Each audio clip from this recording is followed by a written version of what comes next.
အားလုံးပဲမင်္ဂလာပါလွယ်ကူလေးလာအိတ်ဆဲသင်ခန်းစာပတ်တန်းကနေပြီးတော့ပြန်လဲကြိုဆိုပါရစေအဲ့တော့ဒီနေ့မှာတော့ဘာအကြောင်းလေးပြောကြမလဲဆိုလို့ရှိရင်ပတ်နိုင်မှာတော့ကပြောခဲ့တဲ့အတိုင်းပဲဒီနေ့တော့ function လေးတွေခဏရက်ထားမယ်ရက်ထားပြီးတော့ဒီ visualization ပတ်ဖြစ်တဲ့ check ကလေးတွေအကြောင်းပြောပြမယ်ပေါ့နော်အဲ့တော့ check ကလေးတွေထည့်မယ် check ဆိုတာတော့Microsoft Word မှာဖြစ်ဖြစ် Microsoft Excel မှာပဲဖြစ်ဖြစ်ထည့်ပုံထည့်နေရတော့အတူတူပဲပေါ့နော်ဥပမာဘာ check တွေရှိလဲဆိုရင်တို့သုံးများတဲ့ column check တို့ pie check တို့အစရှိသဖြင့်အဲ့ဒီ check ကလေးတွေအကြောင်းကိုပြောပြပါမယ်ပုံလေးတွေဘယ်လိုထည့်ရလဲပေါ့နော်အဲ့တော့ check ကလေးတွေထည့်မယ်ဆိုလို့ရှိရင်တော့အရင်ဆုံးအနေနဲ့ကိုမှဘယ် data ကိုထည့်မှာလဲဆိုတော့ဒီဇယားလေးရှိဖို့လိုတယ်ပေါ့နော်အဲ့တော့ check ကလေးတွေကဘယ်နေရာဘယ် tab ထဲမှာရှိလဲဆိုရင်ဒီအပေါ်ကဘာမှမြင်နေရတဲ့ home tab ဒီဘက်မှာ insert tab ဆိုပြီးတော့ရှိရပေါ့နော်အဲ့ဒီ insert tab ရဲ့ဒီအလဲဒီဒုတိယမြောက်တစ်ခုပေါ့ sorry တတိယမြောက်တစ်ခုပေါ့နော်အဲ့တော့ check ဆိုတဲ့ section လေးရှိပါတယ်အဲ့ဒီ section လေးမှာဆိုလို့ရှိရင်ကိုထည့်ခြင်းနဲ့ check ကလေးတွေကြည့်လို့ရတယ်ပေါ့နော်အဲ့တော့ပြီးရင်တော့ဘာတွေပြောမလဲဆိုလို့ရှိရင် check တစ်ခုစီမှာဘယ်လို check ပုံစံအမျိုးအစားဆိုလို့ရှိရင်ဘယ်လို value လေးတွေကိုပြခြင်းလဲဆိုရင်ဘယ်လိုပုံစံကိုသုံးပေါ့နော်အဲ့လိုဟာမျိုးလေးတွေတစ်ချက်ပြန်ရှင်းပြပါမယ်အဲ့တော့တစ်ချက်ကြည့်လိုက်ရအောင်ပေါ့နော်လောလောဆယ် data လေးကိုခဏနေရှင်းပြပါမယ်check ကလေးတွေအကြောင်းအရင်ရှင်းပြမယ်ပေါ့နော်အဲ့တော့ check မှာဆိုလို့ရှိရင်ဒီမှာပို့ပြီးတော့ထင်သာမြင်သာရှိသွားအောင်လို့ဒီ detail တွေကိုသွားလိုက်မယ်ပေါ့နော်အဲ့တော့ detail ကိုသွားခြင်းလို့ရှိရင်အဲ့ဒီ section လေးရဲ့ညာဘက်တောက်မှာရှိတဲ့မြားလေးရှိတယ်အဲ့ဒီမြားလေးကိုနှိပ်လိုက်ပေါ့နော်နှိပ်လိုက်တယ်ဆိုလို့ရှိရင်ဒီမှာ more option တွေကိုပို့ပြီးရောက်သွားလိမ့်မယ်ပေါ့နော်အဲ့ဒီမှာဆိုရင်ဒီဘက်ကဒီပထမ tab မှာမြင်နေရတာ recommended chat ရှိတယ် recommended chat ဆိုတာကျတော့ခုနတုန်းကကိုဆက်လက်မှတ်လိုက်တဲ့ data လေးကို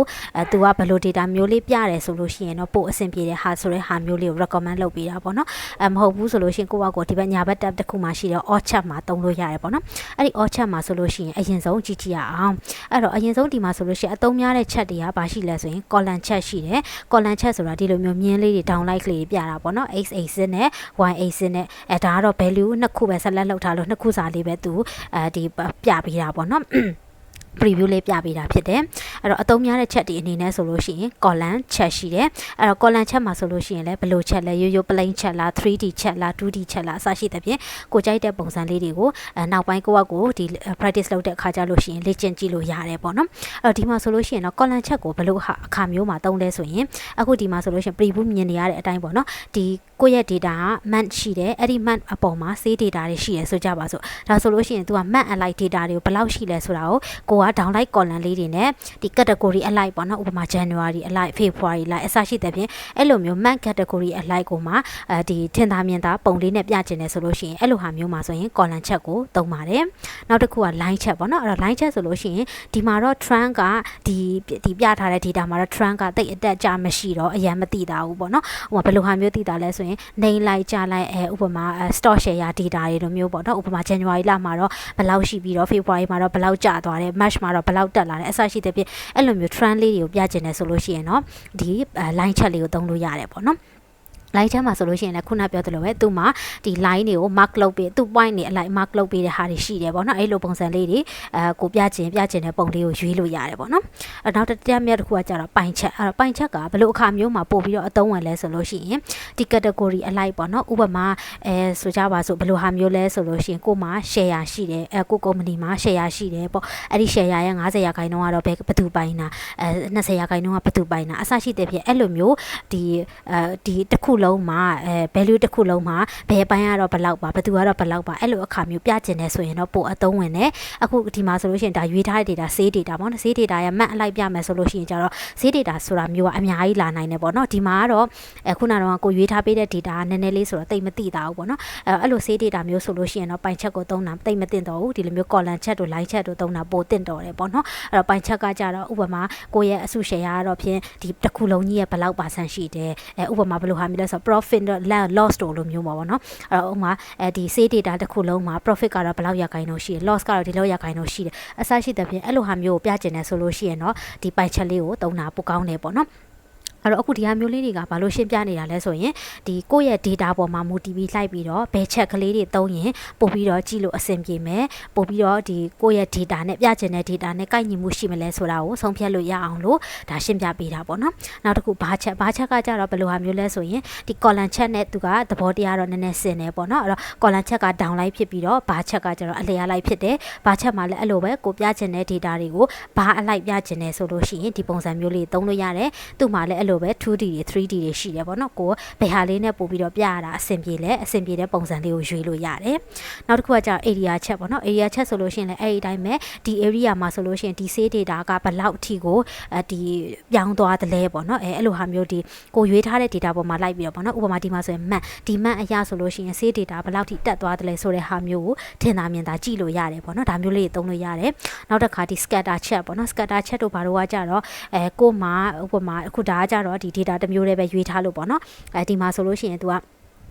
မန်အလိုက်ပေါ့နော်အဲ့တော့January အလိုက် save data ဘယ်လောက်ရှိတယ်ဆိုတဲ့ဟာမျိုးဒီနှစ်ခုအပေါ်မှာလိုက်ပြီးတော့ဒီ relation ကိုပြတာပေါ့နော်ဥပမာကို3ခုရွေးတယ်ဆိုလို့ရှိရင်ဥပမာ January မှာ save နဲ့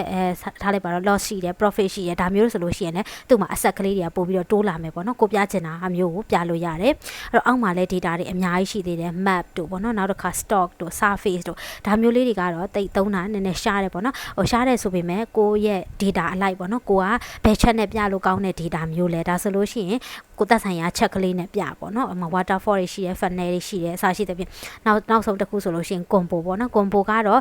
သူကဘာရွေးပေးရလဲဆိုလို့ရှိရင်ဥပမာဘယ်လိုဟာမျိုးဖြစ်မလဲဆိုရင်ဒီဘက်က data မှာဆိုလို့ရှိရင်ကိုယ့်ရဲ့ sale အပေါ်မှာမူတည်ပြီးတော့လိုက်ပြီးတော့ profit ကဘယ်လိုမျိုးတက်လာလဲပေါ့နော်ဒီမှာဆိုရင် sample ကြည့်လို့ရအောင်ရွေးပြမယ်ထားလိုက်ပါတော့ကိုက expand နဲ့ပြမယ်ပေါ့နော် expand ဆိုလို့ရှိရင် sorryအဲ့တော့ combo လေးကိုတွားကြည့်အောင်ဒါဆိုလို့ရှိရင်ဒီလိုမျိုးလေးပေါ့နော်သူကကြတော့ဒီ data တစ်ခုထပ်ပို့ပြီးတော့ပေါ့နော်ဥပမာဒီ data မှာဆိုရင် January လပေါ်မှာလိုက်ပြီးတော့သူ့ရဲ့ save data ကတော့ဒီလောက်ရှိတယ်အဲ့ဒီအပေါ်မှာရှိတဲ့အလိုက်မှာသူ့ရဲ့ trend လေးဖြစ်တယ်ဒါကကြတော့ expand ကို trend နဲ့ပြထားလို့ပေါ့နော်ကြိုက်တဲ့ပုံစံနဲ့ပြလို့ရတယ်အဲ့တော့ဒီမှာဆိုလို့ရှိရင် trend လေးကတော့ဘယ်လောက်ရှိတယ်ဆိုတာပို့ပြီးတော့ထင်သာမြင်သာရှိတယ်ပေါ့နော်အဲ့တော့ combo ကတော့ဒီ chat တွေတစ်ခုထပ်ပို့ပြီးတော့ပေါင်းပြီးတော့သုံးလို့ရတယ်ပေါ့နော်အဲ့တော့အခုဒီမှာဆိုလို့ရှိရင်ဘာ chat တွေသုံးထားရလဲဆိုရင်ပထမဆုံး base အနေနဲ့သုံးထားကြတော့ column chat ပေါ့နော်ဒီပထမပြတဲ့ column chat ကို base အနေနဲ့သုံးထားပြီးတော့ဒုတိယမြောက်တစ်ခုဖြစ်တဲ့ line chat ကိုကကြတော့သူကနောက်တစ်ခုအနေနဲ့သုံးထားပြီးတော့ combine လုပ်ပြီးတော့သုံးထားတာပေါ့နော်ဒီလိုခါမျိုးမလေးဒီ data တွေတစ်ခုထပ်ပို့ပြီးတော့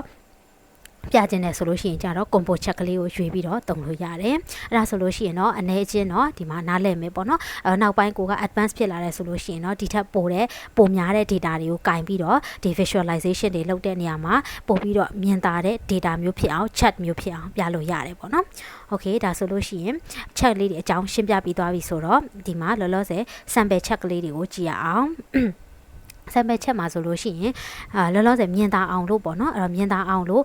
data နည်းနည်းလေးကိုရွေးပြီးတော့ပြထားတယ်ပြီးတော့မှနောက်ပြီးတော့မှ data 10ခုလောက်ရှိတဲ့ data ကိုတွားကြမယ်ပေါ့နော်